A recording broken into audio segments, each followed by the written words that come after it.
Primera de Timoteo, capítulo 6, versículo 10. Antes de leerlo, decirles que, según nos cuenta el libro de los Hechos, el padre de Timoteo era griego, pero su madre era judía. Por lo tanto, según la ley judía, Timoteo era judío. Yo sé que hay un juego al cual jugamos, que el otro día fallé la respuesta, pero yo sinceramente les digo que está mal, el juego está mal, porque cuando la madre es judía, aunque el padre no sea judío, se considera que el niño es judío. Entonces, en ese juego de la Biblia, qué gentil acompañó a Pablo y tal, y la respuesta era Timoteo, pero la respuesta es equivocada, ¿no? Pero bueno, Pablo dice que lo conoció en uno de los viajes, se ve que tenía buenas referencias, se ve que hablaron bien de él, dice que lo circuncidó, por si acaso los judíos se metieran con él porque no estaba circuncidado, y con el paso del tiempo Timoteo se convirtió en uno de los hombres de confianza del apóstol Pablo. Fíjate hasta qué punto llegó a tener confianza el apóstol Pablo en Timoteo, que a pesar de que era una persona con problemas de salud, la Biblia nos enseña que tenía problemas continuos con el estómago, y sabemos que era joven y probablemente hasta soltero, pues el apóstol Pablo le rogó que se quedara al frente de la iglesia que él había abierto en la ciudad de Éfeso. Sabemos que la iglesia de Éfeso, años más tarde, recibió una carta que, gracias al Señor, nosotros la tenemos en la Biblia, que lleva el nombre de Carta de Pablo a los Efesios, una carta maravillosa. Y sabemos que en esa ciudad fue donde más tiempo el apóstol Pablo estuvo pastoreando y predicando. La obra comenzó de una forma un tanto extraña, ¿no? Porque dice la Biblia que el apóstol Pablo ya había estado una primera vez en Éfeso, pero no había predicado. Después de años vuelve y dice que conoció a un pequeño grupo de hermanos y les hace una pregunta. ¿Os acordáis la pregunta que el apóstol Pablo le hace a este grupito pequeño de hermanos? Creo que eran 12. ¿Os acordáis? ¿Alguien os suena? Todo esto está en Hechos capítulo 19, por si os interesa un poquito más conocer la historia, ¿no? Bueno, la pregunta que el apóstol Pablo les hace es: ¿cuándo recibisteis el Espíritu Santo? Interesante la pregunta, ¿verdad? Si yo te lo preguntara a ti, ¿tú cuándo recibiste el Espíritu Santo? ¿Tú qué me dirías? Ay, amigo, como que te da miedo responder, ¿no? Por si acaso te equivocas. Luego no estás muy seguro. Porque si yo te digo ¿cómo te llamas? Tú no dices, Tú sabes que hay gente que cuando le haces una pregunta te dicen, Pero es una forma para pensar la respuesta, ¿no? ¿Cuándo recibieron ustedes el Espíritu Santo? Y ellos dicen, nosotros nunca hemos oído hablar del Espíritu Santo. Yo imagino que ninguno de ustedes me daría esa respuesta, ¿sí o no? Porque ustedes saben quién es el Espíritu Santo, ¿sí o no? ¿Quién es? Ajá.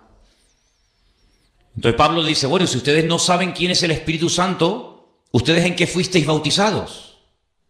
¿Cuántos bautismos hay según la Biblia? 1.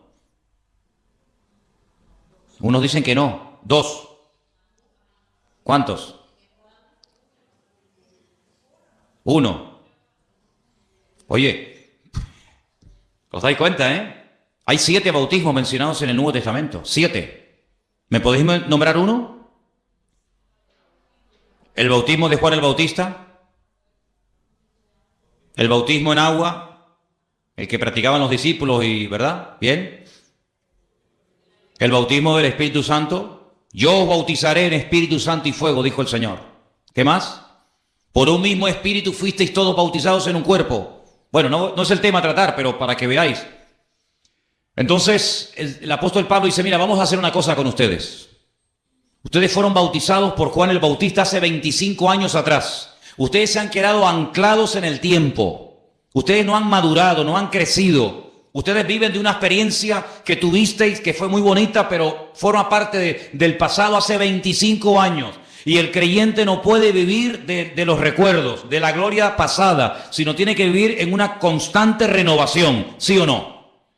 Porque si usted, para contar un testimonio o para hablar algo bonito que el Señor hizo en su vida, tiene que recurrir a algo que le pasó hace 25 años, quiere decir que usted hoy no tiene nada que contar.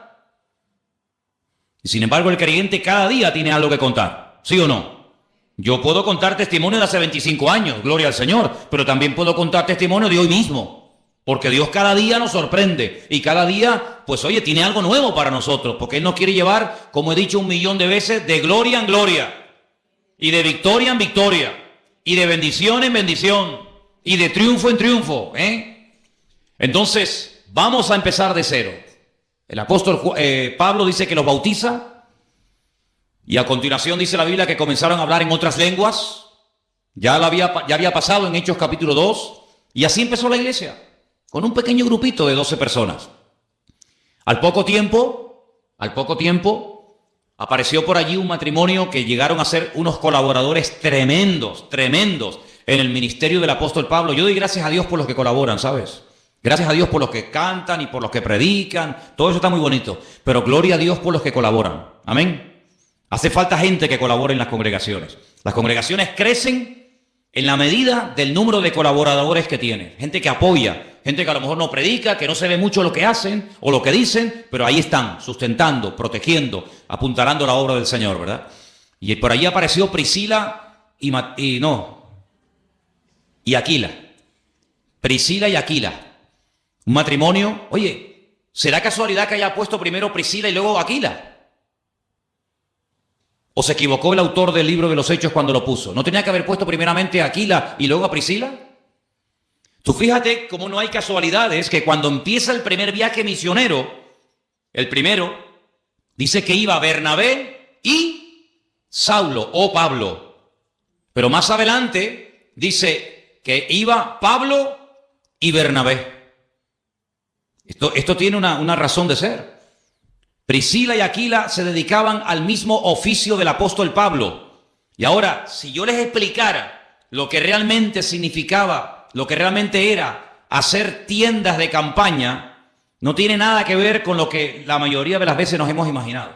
El apóstol Pablo era fabricante de talit, y por eso él tenía tanto acceso a las sinagogas de los judíos, y por eso era tan bien recibido, ¿verdad? Pero bueno, vamos a dejar eso a un lado. La cuestión está en que tiene a Priscila y Aquila como colaboradores de la iglesia en Éfeso. Al poco tiempo aparece Tíquico. Al poco tiempo se une al equipo ministerial Timoteo. Y mira tú por dónde. ¿Sabes quién estaba de miembro en la iglesia de Éfeso? El apóstol Juan. Sí, el que escribió el Apocalipsis, el Evangelio. Allí estaba. ¿Pero con quién estaba? ¿Con quién estaba Juan? No. Tampoco. Estaba con una mujer muy importante. Estaba con María, la madre de Jesús, ¿o no? Porque en la cruz el Señor le dijo: Juan, ahí está tu madre. Mujer, ahí está tu hijo. Y Juan se la llevó a su casa. Y la historia secular cuenta que durante muchos años María y Juan, el amado, eran miembros de la iglesia de Éfeso, en la que Pablo estuvo 2 años. El día de la despedida, cuando Pablo dijo: hermanos, mi tiempo aquí se ha terminado, me tengo que ir a otro lugar. El día de la despedida dice que reunió a los ancianos de la iglesia y les dijo: hermanos, sabéis cómo entré y sabéis cómo me voy. No le debo nada a nadie. Sabéis mi trabajo, sabéis lo que he hecho, sabéis lo que hice, pero agárrate lo que dice. Yo sé que el día que yo me vaya, de entre vosotros, no le está hablando a inconversos, no le está hablando a gente que pasaba por la calle y entraron, sino a los ancianos, a los líderes de la obra. Les dice: yo sé que el mismo día que yo me vaya se levantarán de entre vosotros lobos rapaces que no perdonarán al rebaño. Increíble. No se habían levantado durante el tiempo de Pablo, porque claro, Pablo los tenía como a raya, ¿no? Pero en cuanto se creara esa especie de vacío, se iban a levantar personas con falsas enseñanzas, con falsas doctrinas. Pero Pablo había estado 2 años, hermanos. 2 años predicando de noche y de día, casa por casa, uno por uno. 2 años el mejor predicador de la época. Un apóstol de Jesucristo, 2 años enseñando sana doctrina. Y el día de la despedida dice: yo sé que ustedes van a contaminar la iglesia, porque ustedes son como lobos rapaces que van a esperar que yo me vaya para hacerse con el rebaño. Entonces, ¿qué es lo que hace Pablo? Le dice a Timoteo: Timoteo, quédate aquí. Y comienza a corregir todas las barbaridades que van a comenzar a enseñar a esta gente. Comienza a exhortar: dedícate a la lectura, predica a tiempo y fuera de tiempo, que nadie tenga en poco tu juventud, y le escribe no una, 2 cartas le escribe a Timoteo para que él tenga material para enfrentarse a la dura lucha que va a enfrentar en Éfeso. Dicho sea de paso, en Éfeso a Pablo lo apedrearon y lo dieron por muerto. Sabéis que Pablo, cuando le escribe la carta a los Corintios, hay un momento en el que él da una lista de todos los padecimientos, de todos los sufrimientos que él ha ido experimentando a raíz de servir al Señor. Dice que fue apaleado, fue, apedreado, encarcelado, torturado, en fin, una barbaridad. Y dice, y en Éfeso peleé contra fieras. Probablemente lo lanzaron a la arena del circo romano y se lanzaron leones contra él, pero Dios lo protegió. Y en Éfeso a Pablo lo apedrearon. Y dice, y lo sacaron fuera de la ciudad y lo dieron por muerto. Y probablemente a Pablo el Señor lo resucitó en la ciudad de Éfeso. ¿Qué te parece? Y en ese lugar es donde Timoteo se queda. Y en ese lugar es donde él empieza su primera experiencia en el ministerio como pastor. Y en el capítulo 6... porque Pablo le da muchas instrucciones acerca de cómo tienen que comportarse los supuestos pastores, los diáconos, las mujeres, las solteras, las viudas, etc.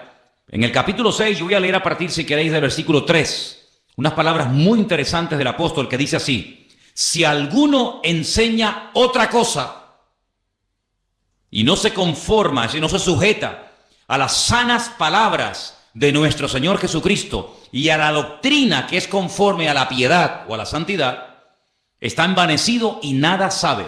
Delira acerca de cuestiones y de contiendas de palabras, de las cuales nacen envidias, pleitos, blasfemias, malas sospechas, disputas necias de hombres corruptos de entendimiento, privados de la verdad, que toman la piedad como fuente de ganancia. Apártate de los tales. Pero gran ganancia es la piedad acompañada de contentamiento, porque nada hemos traído a este mundo y sin duda nada podremos sacar. Qué gran verdad, ¿eh? Así que teniendo sustento y abrigo, estemos contentos con esto. Qué diferente la filosofía de vida de un cristiano, de un hijo de Dios, a la filosofía del mundo en la actualidad, ¿verdad? Teniendo comida, sustento y abrigo, dice, tenemos que estar contentos, no decir, bueno, vale, no, contentos, no resignados ahí, bueno, contentos, hermano, gozándonos en el Señor. Solamente con eso, con el sustento y con el abrigo, sí, pero no es que no tengo esto, no, es que eso no es necesario para la vida. Y sigo leyendo en el versículo 9, porque los que quieren enriquecerse caen en tentación y lazo, y en muchas codicias necias y engañosas que hunden a los hombres en destrucción y perdición. No hay nadie que hable más claro que Pablo y Santiago acerca del peligro de dejarnos seducir y atrapar por los bienes materiales y por el tener y tener y tener, y cuanto más tienes, más quieres. Porque, hermano, el no tener tiene un límite. Sí. Si no tengo comida, me muero de hambre. Ese es el límite. Pero el tener, ¿qué límite tiene? No hay límite para la avaricia. No hay límite para tener. Y ahora quiero tener esto y mañana quiero tener lo otro. Y no hay un límite, porque siempre habrá algo nuevo que no tienes y te gusta tener. Pero la palabra de Dios nos enseña que nosotros no tenemos que entrar en ese juego, en esas vanidades absurdas de tener y tener y tener y tener y tener, sino que teniendo, como acabamos de leer, sustento y abrigo, estemos contentos con esto. Hoy ha habido gente en el mundo que ha muerto de hambre, hermanos. Hoy, sí, hoy mismo. Mientras tú y yo estamos aquí en la iglesia, alabando a Dios y gloria a Dios y aleluya, y cada uno con la suya. Pues hoy ha habido gente en el mundo que ha muerto de hambre. ¿Qué te parece? En pleno siglo XXI, que haya gente que muera de hambre, con toda la comida que se tira, con todos los recursos que hay, pues sí, hermano, todavía hay gente que muere de hambre. Y esta noche habrá gente que duerma a la intemperie. Mira Nepal, mira el terremoto ese tremendo. Dice que ya van como, no sé, 5, 6, 7, 8 mil. Bueno, y aparte nunca sabrán los que realmente murieron, porque por esas aldeas, a esas altitudes, ¿quién sabe cuánta gente vivió allí? Se desmoronó la montaña y tú te crees que se van a poner a contar los muertos. Olvídate. Tremendo, ¿no? Tremendo, ¿no? Y nosotros esta noche, gracias a Dios, podemos dormir en una cama y tranquilos y cubiertos. Así que, hermano, ¿cuántos motivos tenemos para darle gracias a Dios? Amén. Amén. Y ahora viene un versículo que es tremendo, ¿no? Dice, porque raíz de todos los males es el amor al dinero. Fíjate que no menciona el dinero, sino el amor al dinero, que es otra cosa. El cual, codiciando algunos, fíjate lo que dice aquí, se extraviaron de la fe. Luego la habían conocido, habían experimentado el amor del Señor. Capaz que hasta servían al Señor. Dice, pero se extraviaron de la fe y fueron traspasados de muchos dolores. ¿Sabes que en la segunda carta, la segunda carta que Pablo le escribe a Timoteo, él dice que cuando lo sacaron de la cárcel para hacerle el juicio, bueno, le hicieron varios, ¿no? Pero dice, la primera vez que lo juzgaron, la primera vez que le tomaron declaración, dice, yo estuve más solo que la una. Nadie estuvo a mi lado. Dice que un tal Alejandro, que era uno de los que viajaban con ellos, predicando y fundando iglesias y levantando la obra del Señor, dice que se le fue. Y encima se le fue causándole unos problemas terribles. Y después menciona un tal Demas, que es mencionado en otras cartas, no solamente en la carta de Pablo a Timoteo, sino en otras también. Y dice, y Demas me ha dejado, dice, amando a este mundo. Si el mundo lo arrastró, lo atrajo como un imán, de tal manera que dejó a Cristo, dejó el ministerio, dejó la predicación, lo dejó todo, porque el mundo le lanzó el guante y lo atrapó. Y este era uno de los que se dedicaba a predicar la palabra, uno de los que viajaba con Pablo. Y con Pablo, dicho sea de paso, no viajaba cualquiera, no viajaba cualquiera. De hecho, todos conocemos el incidente, ¿verdad?, que hubo en cierta ocasión ya en el primer viaje misionero entre Pablo y Marcos. ¿Sabéis o no? Dice la Biblia que, bueno, llegó un momento en el que Pablo viajaba con Bernabé y Bernabé se llevó a su sobrino, a Juan Marcos, el que después escribiría el primer evangelio que lleva su nombre. Y dice que a la primera de cambio, cuando comenzaron, en fin, las persecuciones, las luchas, las cosas a ponerse duras y difíciles, Juan Marcos se volvió y los dejó. Y en el segundo viaje misionero, cuando Pablo, en vez de ir por mar, quiere ir por tierra, visitando las iglesias que habían fundado en el primer viaje y aparte yendo a otras latitudes, Bernabé dice, bueno, vamos a llevar otra vez a mi sobrino. Y Pablo dice, esta vez no. ¿Por qué? Porque nos abandonó. Y Bernabé seguramente habrá dicho, bueno, pero vamos a darle una segunda oportunidad. Perdonen la expresión, metió la pata en el primer viaje, se asustó. Era demasiada presión, demasiada responsabilidad. No estaba firme, no era maduro para aguantar esto, pero bueno, vamos a darle una segunda oportunidad. Y Pablo que no, y Bernabé que sí, y Pablo que no, y Bernabé que sí, y Bernabé y Pablo dicen, pues mira, yo no puedo trabajar más contigo. Y Pablo dice, pues muy bien, pues vete. Y dice la Biblia que Bernabé cogió a su sobrino, a Marcos, y se fue a la isla de donde él era, a Chipre. Y Pablo dice, bueno, pues yo me voy con Silas. Silas, que también en la Biblia aparece con el nombre de Silvano, que era el que les escribía las cartas. Que Pablo las dictaba y él las escribía y luego las firmaba. Y la Biblia pues nos dice que se separaron durante años y no volvieron a trabajar juntos. Fíjate lo exigente que era Pablo, que como la liaras una vez, cruz y raya, se acabó. Contigo no se puede contar para esto por lo menos. Después de muchos años sabemos que Pablo le dijo a Marcos que viniera a la cárcel a visitarlo y tal y cual, pero si Demas viajaba con Pablo es porque había pasado el filtro. Porque a Pablo no se la daban con queso, a Pablo no se le colaba a cualquiera. Pues a ese que viajaba con Pablo, a ese que sirvió al Señor en el ministerio juntamente con Pablo, dice que lo abandonó por amor a este mundo. Así que no solamente una persona que no es pastor y que no sirve al Señor, digamos, a tiempo completo, puede ser en un momento determinado engañado y atrapado y engañado por el mundo, sino que también pastores. Y gente que servía al Señor lo abandonan. Y tengo que decir lamentablemente que yo he conocido, no muchos, gracias a Dios, no muchos, pero he conocido 3, 4, tal vez 5 pastores que por los negocios hablaron con sus respectivas congregaciones que se iban a dedicar un tiempo a los negocios, iban a ganar dinero y que con ese dinero iban después a financiar la obra y la obra iba a estar mucho mejor y abandonaron el ministerio y nunca más volvieron. Y algunos de ellos me llamaron en su momento para pedirme mi opinión, qué opinaba yo, y les dije, ni se te ocurra dejar de servir al Señor por los negocios, porque la Biblia dice que ninguno que milita, si ninguno que está en el reino, enrolado en el ejército de Dios, ninguno que milita se enreda en los negocios del mundo. Los pastores no hemos sido llamados para hacer negocios. Déjaselo a las ovejas. Déjaselo a los miembros de la iglesia que se dediquen a esas cosas, pero los pastores no estamos para hacer negocios de ningún tipo. A mí me han propuesto negocios, pastores de aquí de las islas. Oye, mira que hay este negocio que tú puedes ganar mucho dinero y con ese dinero pagas el alquiler de la iglesia y con ese dinero no sé qué. Digo, no se te ocurra nunca más volverme a llamar para ofrecerme tal cosa. Y algunos querían insistir y les tuve que hasta casi decir, mira, si me vuelves a llamar por esto te cuelgo el teléfono. Yo tengo prohibido categóricamente dedicarme al mundo de los negocios, porque yo soy una persona que ha sido llamada exclusivamente para servir al Señor. Yo no voy a dejar de servir al Señor ni de pastorear porque vaya a ganar mucho dinero. Es que yo no estoy en esto por dinero. Yo no estoy en esto.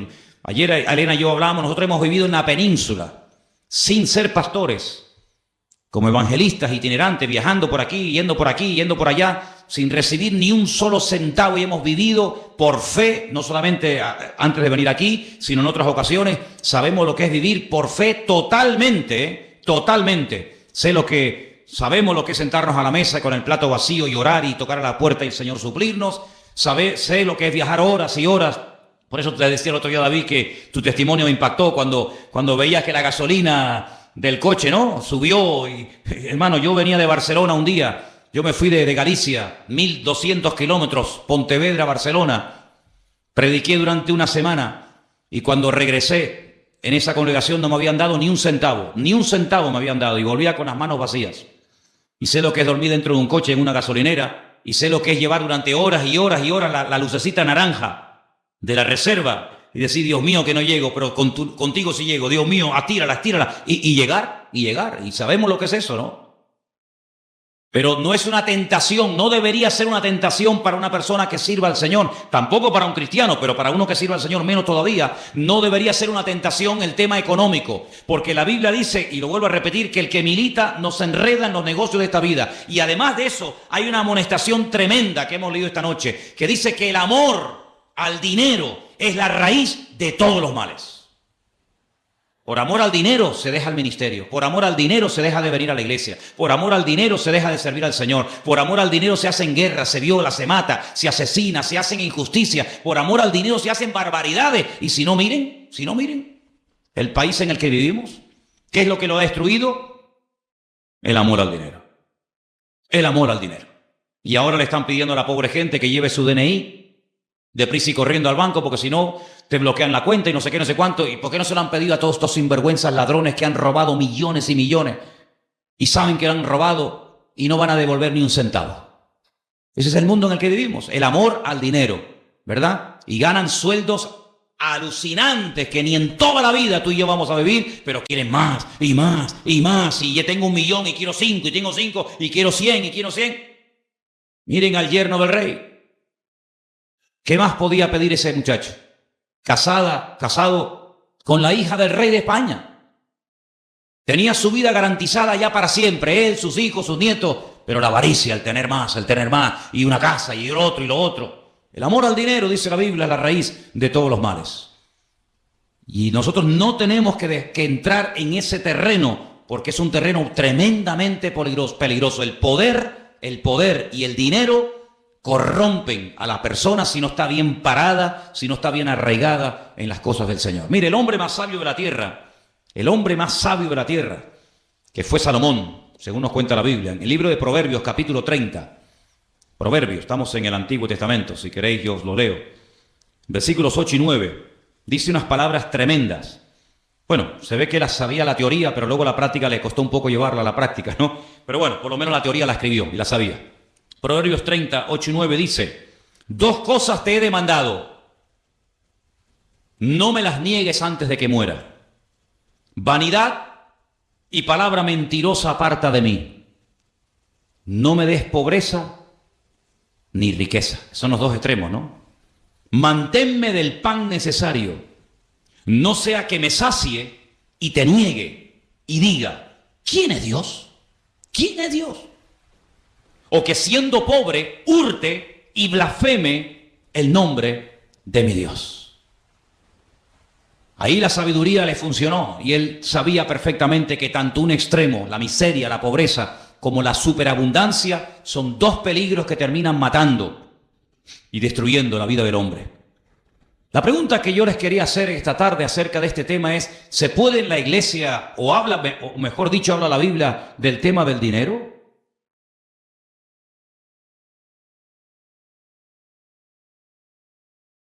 Hola. Hemos mencionado un versículo que donde aparece la palabra dinero, ¿sí o no? Claro que la Biblia habla de este tema. ¿Saben por qué? Porque tal vez a lo mejor tu problema no sea la enfermedad. Tal vez tu problema no sea tu matrimonio. Tal vez tu problema no sean los nervios, o la depresión, o cualquier otra situación de la vida. Pero tarde o temprano el tema económico de alguna manera u otra nos va a afectar a todos, ¿sí o no? A todos nos va a afectar. Porque vivimos en un mundo donde hay un sistema creado por el hombre. Y en ese mundo vivimos, aunque no somos de este mundo, estamos de paso, pero por vivir en este mundo, cuando llega final de mes, tenemos que pagar, los que tengan casa en propiedad, su hipoteca, los que vivimos de alquiler, nuestro alquiler. Cuando llega el recibo de la luz hay que pagarlo con dinero. Cuando quieres poner gasolina en el coche hay que utilizar dinero. Cuando quieres comprarte un par de zapatos porque te hacen falta tienes que utilizar dinero. Cuando quieres llamar a tu familia que está en el otro punto de la tierra tienes que pagar con dinero. En fin, todo hoy en día gira en torno al dinero. Y con el dinero se pueden hacer muchas cosas buenas, claro que sí. Con el dinero se pueden abrir iglesias, se pueden comprar Biblias, se puede comprar cosas para ayudar a la gente. Habéis visto en la pantalla, habéis visto lo que se hizo en su día. Gracias al Señor, con el dinero que entraba, se pudo comprar un terreno donde hoy en día hay niños huérfanos, ¿verdad? Que si no fuera por la ayuda que reciben estarían por las calles tirados como perros, muertos de hambre. ¿Sabe Dios qué, verdad? Con el dinero se pueden hacer maravillas, pero también se pueden hacer auténticas barbaridades. Auténticas barbaridades. Fíjate tú, hermano, que el día que el Señor Jesucristo resucitó y los fariseos y los escribas y los sumos sacerdotes sabían que había resucitado, porque ellos sabían perfectamente que el testimonio de la guardia romana era un testimonio fidedigno. Ellos sabían perfectamente que la resurrección se había producido, pero no querían aceptarla. No querían decir, oye, nos hemos equivocado, hemos matado al Mesías y al final era quien él dijo que era, el Mesías, y ha resucitado. Bueno, vamos a pedirle al Señor perdón. No. Inventaron un rollo, inventaron una historia y le ofrecieron a los soldados romanos dinero para que dijeran, si os preguntan, ¿qué pasó? ¿Qué pasó con el cuerpo de Jesús? ¿Resucitó? ¿No resucitó? ¿Qué fue? Dice que los sobornaron, les dieron dinero para que le dijeran a la gente, no, es que nos quedamos dormidos. Fíjate, 16 soldados romanos nos quedamos dormidos. Vinieron de noche sus discípulos, pasaron por encima de nosotros, rodaron la piedra, antes cortaron el sello romano, sacaron al muerto fuera y no nos hemos enterado. Y dice, y este dicho llega hasta el día de hoy. Es decir, que cuando se escribieron los evangelios todavía corría la bola en el mundo de que era mentira que Jesús había resucitado, sino que sus discípulos robaron el cuerpo y fue todo por un soborno con dinero. Entonces, con dinero se pueden hacer maravillas y con dinero se pueden hacer auténticas barbaridades. Porque el dinero es un instrumento, es un buen siervo, pero es muy mal amo, es tremendamente cruel. Si lo usas, será una bendición. Si te usa, te destruirá. Si lo usas adecuadamente, si lo administras, si lo canalizas para el fin por el cual Dios te lo dio, será una bendición. De hecho, el martes en la clase de discipulado pusimos en una pizarra las dos listas que hay en el Nuevo Testamento de lo que llamamos los dones del Espíritu Santo, que están en Romanos capítulo 12 y Primera de Corintios capítulo 12, y uno de los dones es el don de repartir. Si la persona que Dios le provee, la persona que Dios lo prospera, pero que tiene claro que es como una herramienta que Dios le da, como a mí me da la herramienta de la predicación, pues a otros le da la herramienta de los recursos para que pueda el evangelio correr y no se detenga la obra. Eso es un don. Eso es un don que no todo el mundo tiene. Porque no significa que porque una persona tenga muchos recursos, tiene el don. Pero hay un don en la Biblia. Y tenemos que pedirle al Señor el don de la generosidad. ¿Cuántos dicen amén?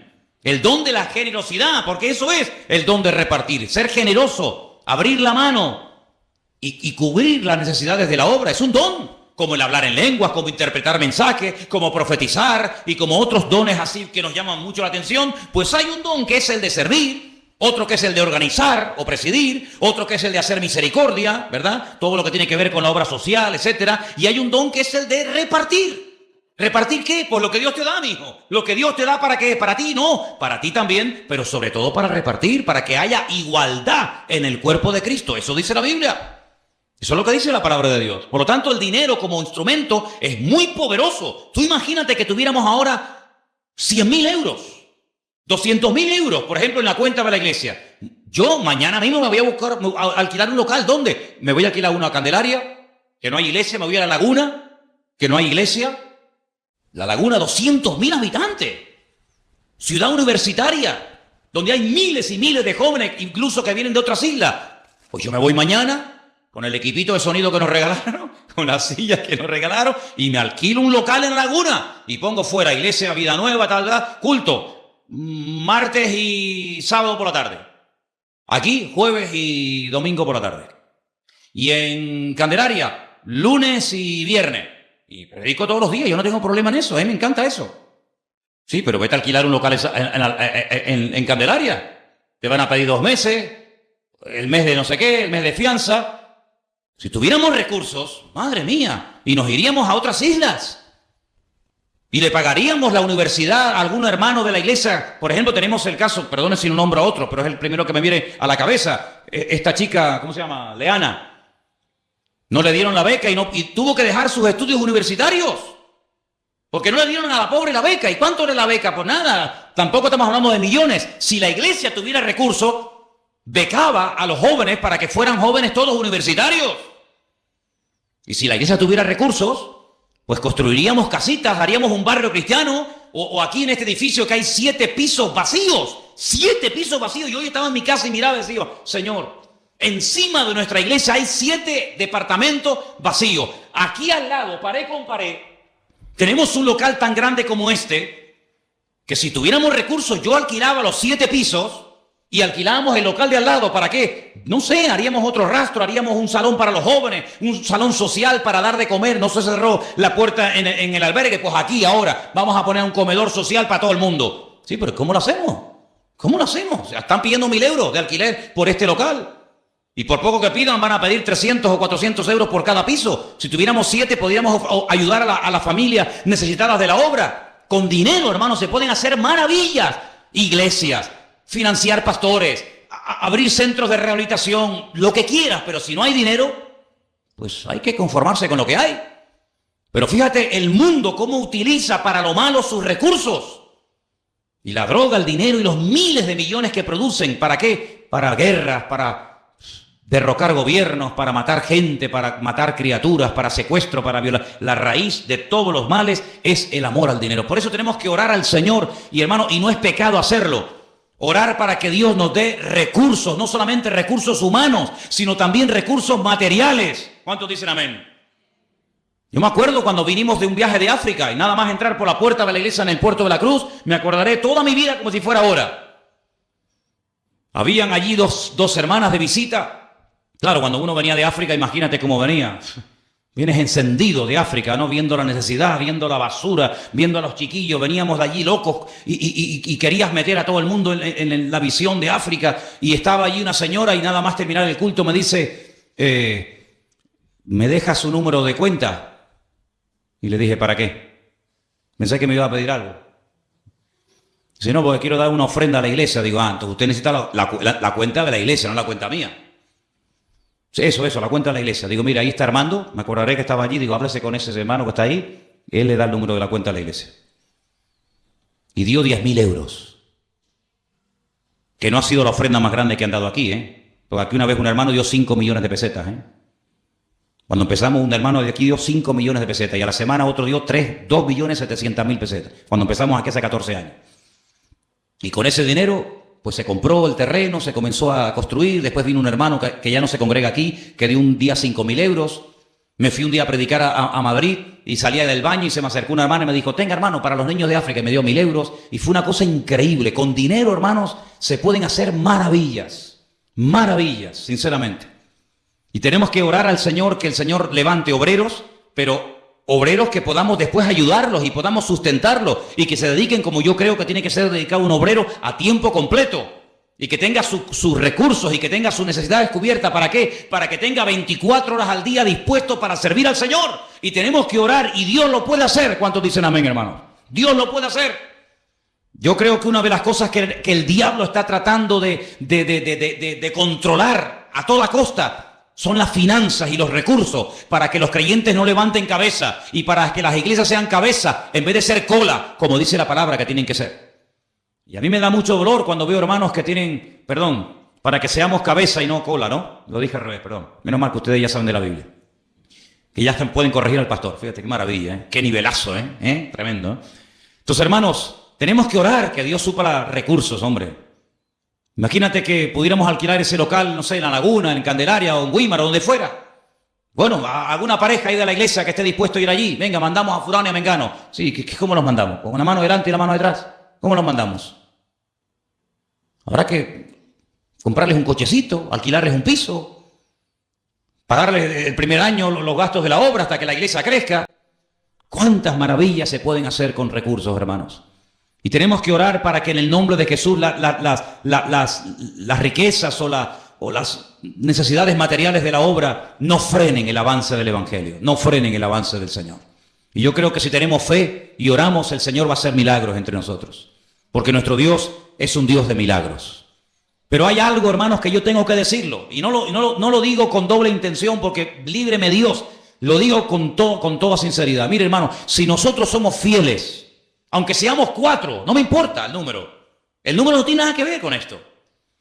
Si nosotros somos fieles con nuestro Dios en lo que nos corresponde como cristianos dar, Dios va a respaldar su obra. Porque dice la Biblia, y quiero leer ese versículo esta tarde, porque la Biblia, claro que habla de economía, pero de economía sana, no de economía corrupta como están en las calles, sino de una economía correcta, sana, justa. En el libro de Malaquías, que en su Biblia está en el último del Antiguo Testamento, hay un versículo que yo sé que tú conoces de memoria, pero yo te lo voy a leer. Está en capítulo 4 de Malaquías. 3, perdón. Cuando uno deja su Biblia y coge otra, ¿verdad? En la otra Biblia mía hago así, y lo encuentro enseguida. Cuando uno cambia de Biblia parece que nos cuesta más conseguir las cosas, ¿no? Pero hablando acerca de las ofrendas, hablando acerca de los diezmos. ¿Me ayudáis? Es el 10, pero ¿qué?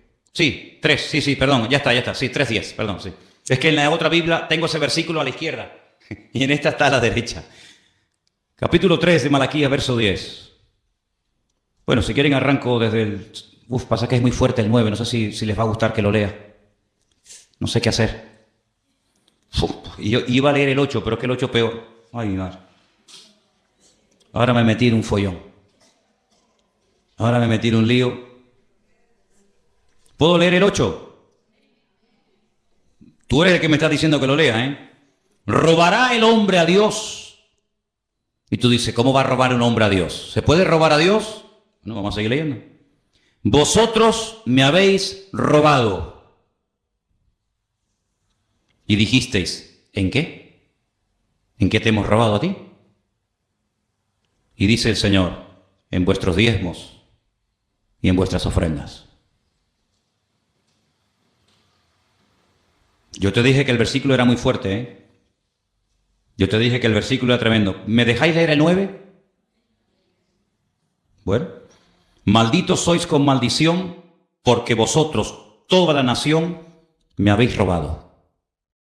Claro, tú lees esto y tú dices, madre mía, qué tremendo, ¿no? Así que esta gente... Si lees el contexto, sembraban, apenas cosechaban, todo les iba mal.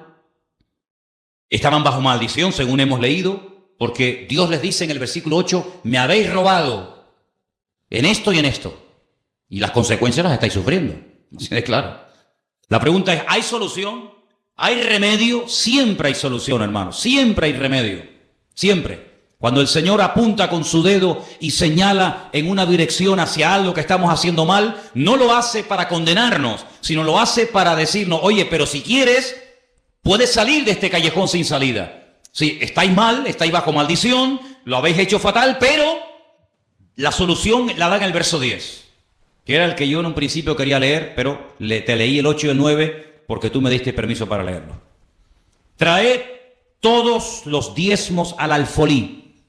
¿Sabéis lo que es el alfolí? Porque si leo una palabra y no la entendéis, ¿para qué sigo? El alfolí era una caja, un cajón grande, con una especie de ranura, como una hucha gigante, ¿vale?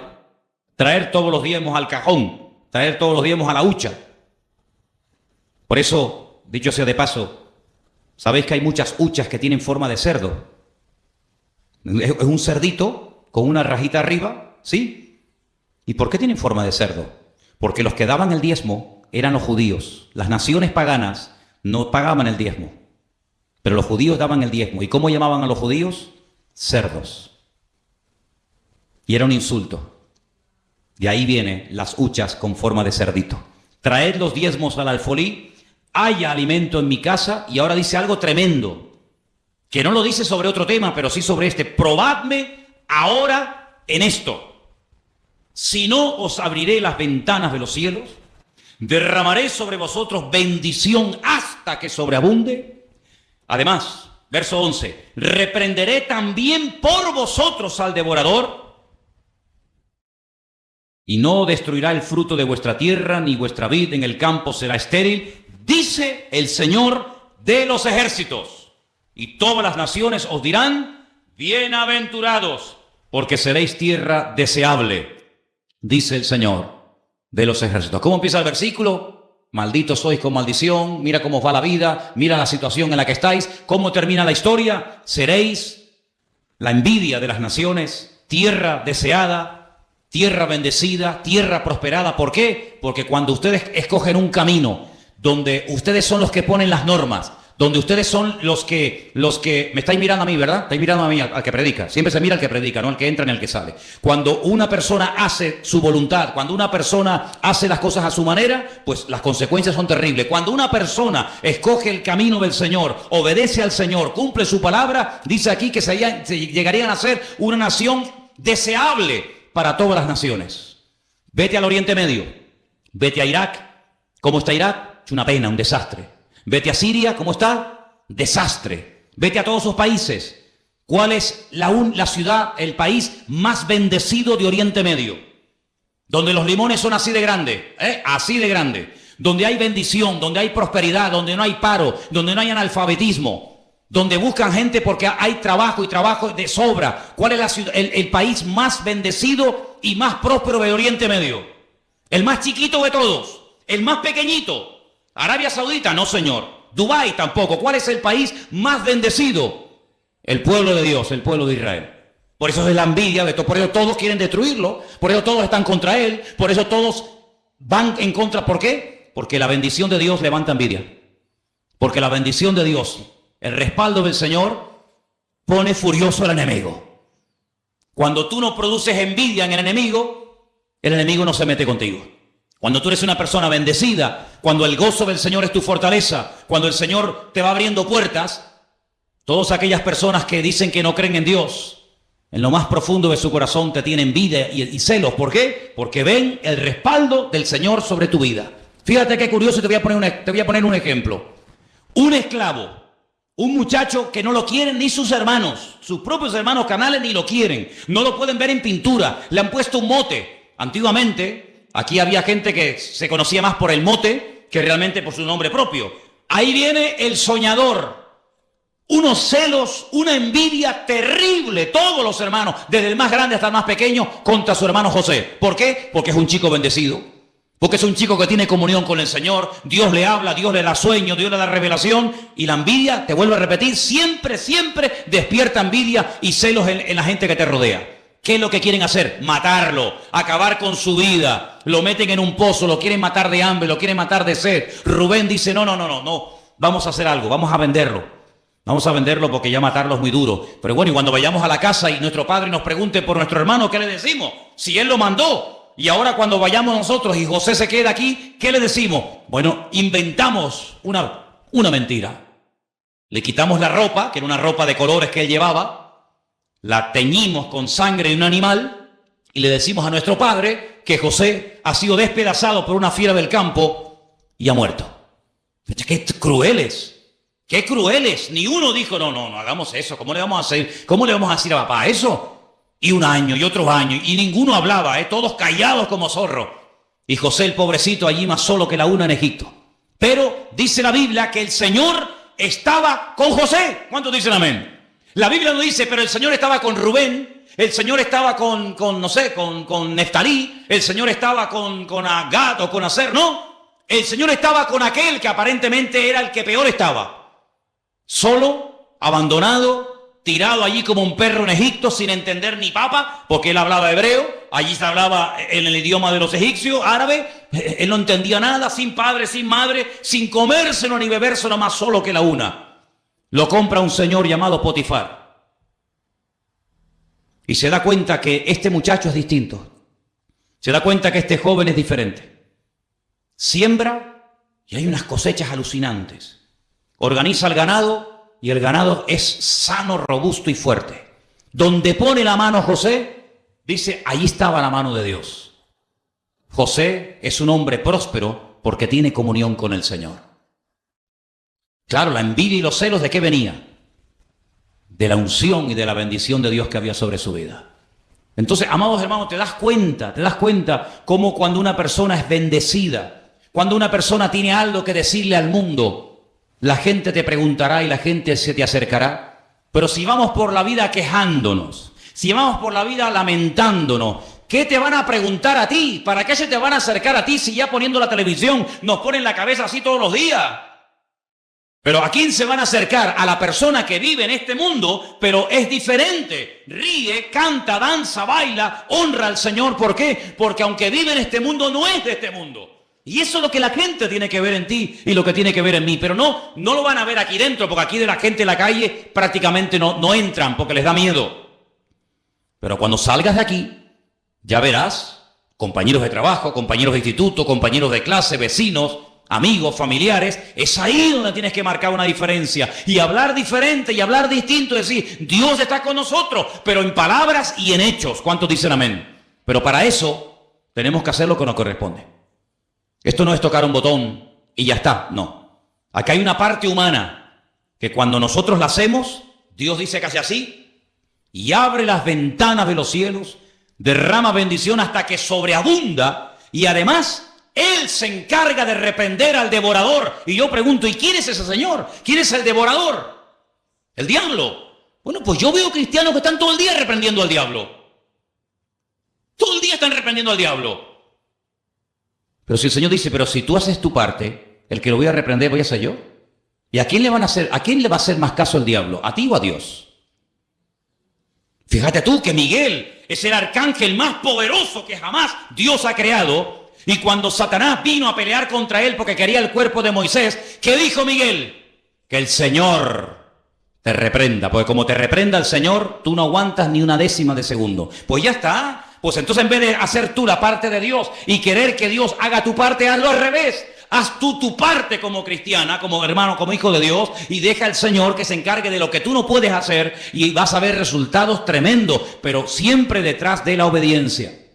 Y quiero recordarte el versículo con el que empezamos en esta noche.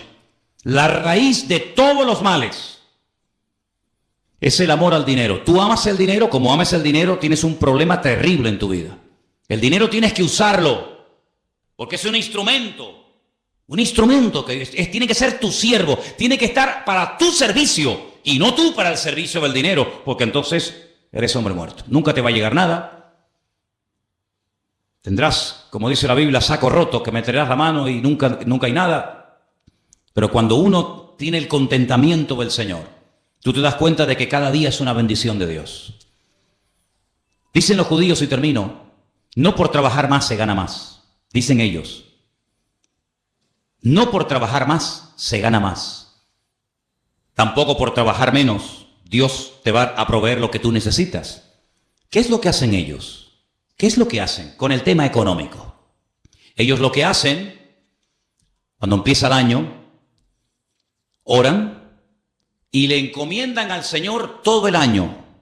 Se comprometen con sus ganancias, con sus entradas, cada uno en su proporción, a darle al Señor su diezmo y su ofrenda, y no se afanan, no se agobian por trabajar más o por hacer más, no, sino que ellos dicen, si yo me comprometo con el Señor a hacer mi parte cuando me corresponda, todo lo que yo necesite desde el principio del año hasta el final, todo me vendrá porque yo estoy haciendo mi parte. ¿Cuánto tenemos que aprender de muchas personas que no tienen mucho de lo que nosotros tenemos hoy en día, pero han descubierto un secreto? Haga usted su parte y olvídate de estar agobiado y venga, que no por trabajar más vas a ganar más, sino que Dios te va a dar lo justo y necesario siempre y cuando tú hagas la parte que te corresponde. Pregúntate esta noche, ¿tú estás cumpliendo con tu parte? Ya te lo he dicho en la Biblia, si quieres lee más. La Biblia está llena de capítulos y capítulos que hablan acerca de la economía del reino. Cómo hay que hacerlo, cómo no hay que hacerlo, cómo hay que ofrendar, cómo hay que diezmar, dónde hay que hacerlo, dónde no hay que hacerlo. La Biblia está llena de esos sabios consejos. Si nosotros hacemos nuestra parte, nunca el Señor nos defraudará. ¿Cuántos dicen amén? Vamos a orar. Cierra tus ojos ahí donde estás. Y ahora tú eres el que tienes que preguntarte estas cositas. Señor, ¿estoy cumpliendo contigo? ¿Estoy haciendo tu parte? ¿O soy un avaro? ¿Sabes que al avaro la Biblia lo llama idólatra? Avaro, idólatra. ¿Por qué? Porque el que es avaro, el que cree que es dueño de todo cuanto tiene, en cierto sentido está adorando y está sirviendo a algo, en este caso al dinero. Y nosotros tenemos una orden que dice en la palabra, al Señor tu Dios adorarás y a Él solo servirás. Usted no tiene que servir a otras cosas, sino solamente al Señor. ¿Le está sirviendo? Ponga al Señor en primer lugar en su vida, hermano y hermana. Fíese de Dios.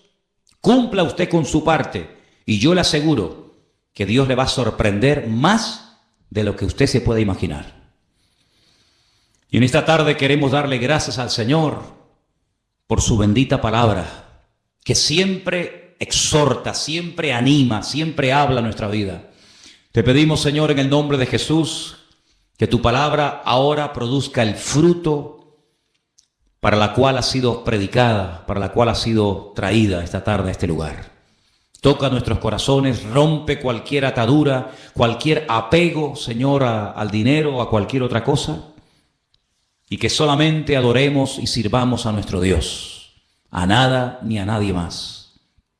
Y también queremos unirnos en esta noche a favor de la vida de nuestra hermana Rosy, allí en el puerto de la Cruz.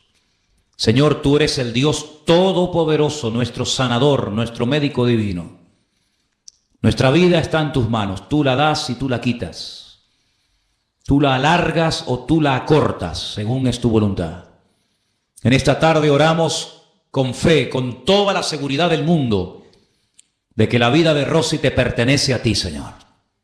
Ella te ama, ella te sirve, ella te honra. Y pedimos que tu nombre sea glorificado en esta situación. Este es un momento para que tú seas glorificado, Señor. Y en el nombre de Jesús declaramos la bendición de Dios sobre la vida de nuestra hermana en esta tarde. Donde quiera que se encuentre, te pido que ahora tu mano se pose sobre ella y haya un consuelo, un aliento, un milagro de parte tuya, Señor. Aceptamos tu voluntad, cualquiera que sea, tú lo sabes. Pero el anhelo de nuestros corazones es verla sana, verla totalmente libre y restablecida de esa enfermedad.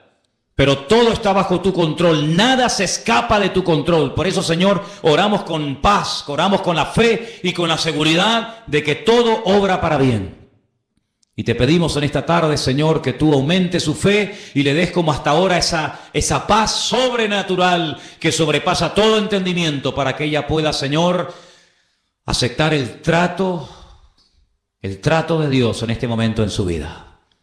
Bendice a Rosy, Señor.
they change your name? Are the flowers still there by the window frame?